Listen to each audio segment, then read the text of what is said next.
Alright, what's going on, guys? I know everybody's playing Pokemon Go right now. It's a big hot new thing, and if you've read some of the tips and stuff, a lot of people are hinting that you should go out and buy a power brick to extend your battery life and make it easier. And through a couple days of playing, I've seen a couple people using power bricks, and my biggest thing is I want to be able to use a power brick and not have to worry about dropping one or the other, because a lot of times these will flop around and whatnot. So basically I came up with a pretty quick idea. Figured I'd share it with you guys, pass it along, and then we can keep our phones from breaking, keep our power bricks from breaking, that kind of stuff.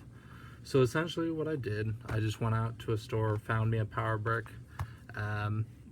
Very important for me anyway was to find one that matches about the size of your phone. And if you're using the AR feature on Pokemon Go, then obviously you want to get one that's small enough that it's not going to cover your camera. And so I don't use the AR feature, but I still want to, if I close out of Pokemon Go and I'm Snapchatting or doing something else, I still want to be able to access my camera and not have it blocked.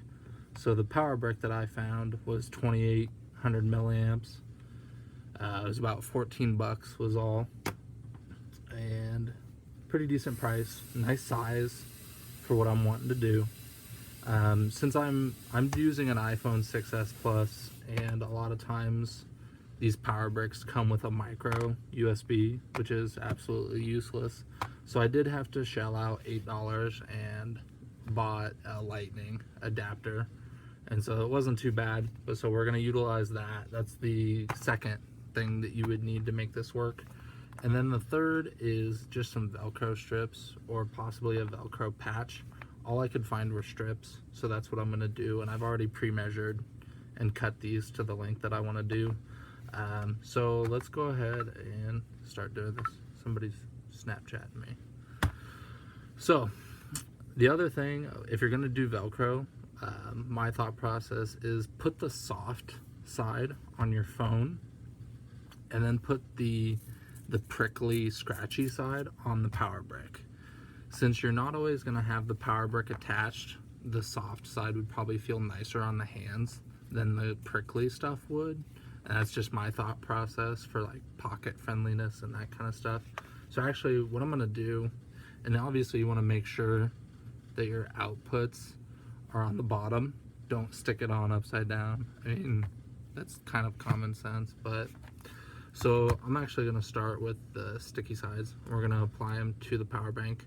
This Velcro requires 24 hours to set, so I don't think I'm going to be using my power bank right away, but once it heals to it and cures to it, I think I'm going to be utilizing this a lot.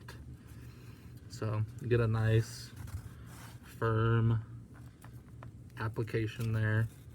Don't want it coming apart. The whole point of this is to keep your phone and your power bank from falling out of your hands. Now people decide they want to text me.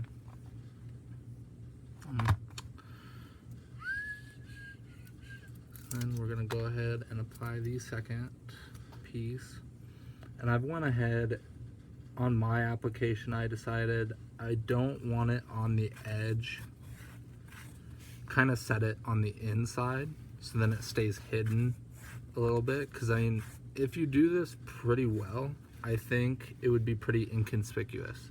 It would be like holding your phone. It's just going to be a little bit thicker, and then it keeps you from having to readjust and, you know, fumbling around with loose pieces and whatnot. So let's go ahead, and you probably want to get like a visual idea. It looks like it's just going to sit on the inside of the phone. Alright, so some of it's going to be guesswork. It's not going to be perfect, and it doesn't have to. As long as the Velcro has enough of a hold, then it'll be fine. As long as it's catching. minutes. Most of the times I've been on my bicycle playing, and that's another reason why I kind of came up with this idea, was because, you know, you're trying to steer a bicycle and use your phone at the same time. And I know they say don't Pokemon and drive, and I haven't had much trouble, but I mean, again, the same thing. Everybody's like, well, my battery life, I'm not able to stay out for very long. And I know patches are coming to help fix that up a little bit, but until then, or when I have a day off and I'm not working, there might be a day where I just spend the entire day outside playing. So there you have it. I mean, it's not perfect. Let me kind of see what you guys can see. It's not perfect. My Apple logo is still visible if you care about that. But at the same time, if you're holding your phone, it's not something that somebody's gonna be like, what the heck? They might. I mean, it's possible. But at the same time, this could save you. So then there you go. You know, you play Pokemon Go until your battery's hitting a dangerous level. Slap this bad boy on there, and boom, your phone and the power bank are one. And go ahead,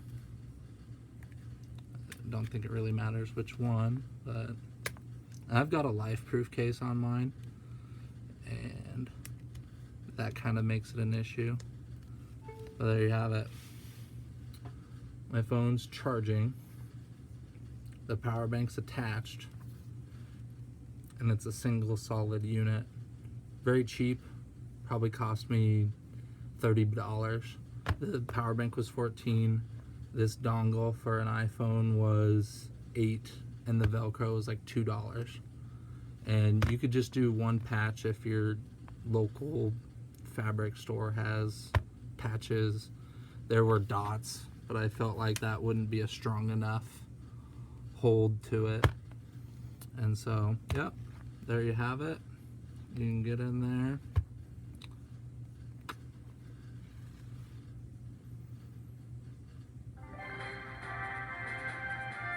And yeah, the servers have been working fine for me lately. Play Pokemon Go for days. So take what you learned and put it to good use and get out there and start catching some Pokemon.